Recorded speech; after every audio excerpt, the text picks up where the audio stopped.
डमरू के बोल अनमोल लागइए यो बाबा, डमरू के बोल अनमोल लागइए यो बाबा दर्शन ले भक्त गण की लोल करिए यो बाबा दर्शन ले भक्त गण की लोल करिए डमरू के बोल अनमोल लागइए यो बाबा, डमरू के बोल अनमोल लागइए यो बाबा दर्शन ले भक्त गण की लोल करिए यो बाबा दर्शन ले भक्त गण की लोल करिए।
छल मनोरथ बाबा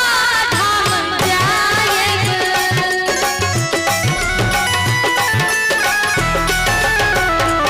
सुल्तानगंज से जल भरी लायब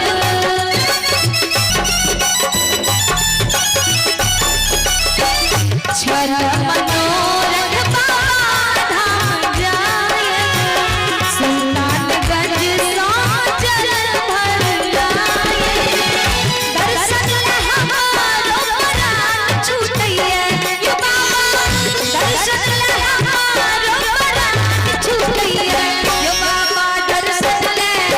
भक्त गण की लोल करिए यो बाबा दर्शन ले भक्त गण की लोल करिए।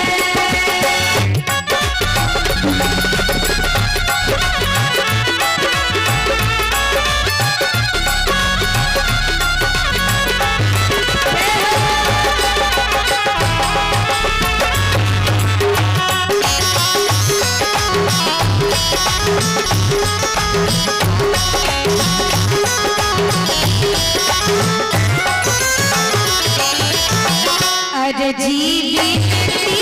नाही सुनबई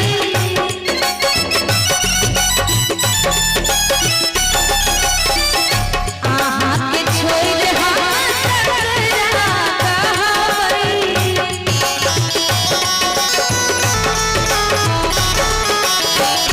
अरे जीवी